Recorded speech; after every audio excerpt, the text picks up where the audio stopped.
আলহামদুলিল্লাহি রাব্বিল আলামিন ওয়াসসালাতু ওয়াসসালামু আলা রাসূলিহিন নবিয়্যিল কারীম আম্মা বা'দ। নোয়াখালী সুবর্ণচর থেকে মোহাম্মদ আরমান হোসেন জানতে চেয়েছেন, মুসলিম দেশে বসবাসকারী কেউ যদি ইসলামী শরিয়ত মানতে অস্বীকার করে তার ব্যাপারে ফিকহি কি আলোচনা আছে? বিশ্ব সমাদৃত ঐতিহাসিক ফতুয়ার কিতাব ফতুয়া শামী ও রদ্দুল মুহতারে স্পষ্টভাবে উল্লেখ আছে, ইউকফারু বিজাহদি মা উলিমা মিনাদ দীনি বিদরুরাতি কাসসালাতি ওয়াস-সাওমি ওয়াজ-যাকাতি। যার বাংলা অনুবাদ হচ্ছে, দ্বীনের অপরিহার্য বিষয় বা জরুরতে দ্বীন যেমন সালাত, সওম, যাকাত এর মধ্য থেকে কোনো একটিকে যদি কেউ ইচ্ছা করেই মন থেকে অস্বীকার করে, ইউকফারু, তাহলে সে কাফের হয়ে যাবে। এটি রদ্দুল মুহতারের ৪র্থ নাম্বার খণ্ডের ২২২ পৃষ্ঠার কিতাবুল জিহাদ বাবুল মুরতাদে স্পষ্ট আকারে লেখা আছে। দর্শক, এছাড়াও বিশ্ব সমাদৃত আরেকটি ফতুয়ার কিতাব, যার নাম শুনিনি এমন কেউ হয়তো আমাদের মধ্যে নেই, ফতুয়া আলমগীরি, যেটির আরবি নাম ফতুয়া আল হিন্দিয়া, তবে আল মারুফ প্রসিদ্ধ আছে আলমগীরি হিসাবে। যাই হোক না কেন, এই কিতাবের মধ্যে স্পষ্ট আকারে ইবারত লেখা আছে, মান আনকারা মাশরুইয়াতা আসলিম মিন উসুলি শরিয়াতি আও হুকমান মাকতুআন বিহি ফাকাদ কাফারা।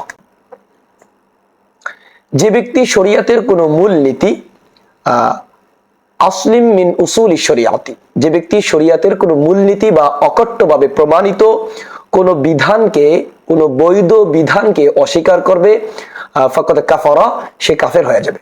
এটি ফতুয়ায় আলমগীরি কিংবা ফতুয়া আল হিন্দিয়া, যেটি আমার ডান পাশে দেখতে পাচ্ছেন, এই ফতুয়া আল হিন্দিয়ার ২য় নাম্বার খণ্ডের ২৬৫ নম্বর পৃষ্ঠার কিতাবুস সিয়াম বাবুল মুরতাদে এটি রয়েছে। এটি হচ্ছে মাকতাবায়ে রশিদিয়া, যেটা সেটার আমি পৃষ্ঠা নাম্বার এবং হচ্ছে খণ্ড নাম্বার বললাম। যাই হোক না কেন দর্শক, এটি এছাড়াও খোলাসাতুল ফতুয়া সহকারে বিভিন্ন ফতুয়ার গ্রন্থে এভাবে উল্লেখ করা রয়েছে। তবে আমাদের কাউকে কাফের ফতুয়া দেওয়ার আগে কয়েকটি বিষয়ে ভাবতে হবে।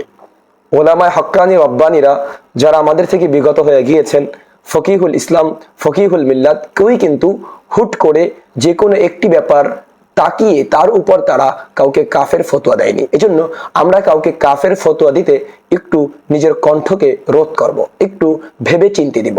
আসলে দেখা যায় এখানে কেউ যদি ইচ্ছা করেই, দুইটা ব্যাপার একটু লক্ষ্য করি আমরা, কেউ যদি ইচ্ছা করেই হচ্ছে দিনের কোনো জরুরত দিনের কোনো জরুরি বিষয়কে, অকট্ট প্রমাণিত কোনো বিষয়কে কেউ যদি অস্বীকার করে, তাহলে যদি সে মন থেকে অস্বীকার করে একেবারে, তাহলে তাকে আমরা কিন্তু কাফের বলতে পারি। কিন্তু কেউ যদি শয়তানের কুমন্ত্রণায়, কুপ্রবৃত্তির তাড়নায় কেউ যদি দিনের অকট্ট প্রমাণিত কোনো বিষয়কে, জরুরত দিনকে অবহেলা করে, ইচ্ছা করে তাকে তরক করে, যেমন সালাতকে কেউ ইচ্ছা করে তরক করলো, সওমকে কেউ ইচ্ছা করে তরক করলো, সেই হিসাবে সে কিন্তু সওম, সালাত, যাকাত ইচ্ছা করে তরক করার গুনাহ পাবে।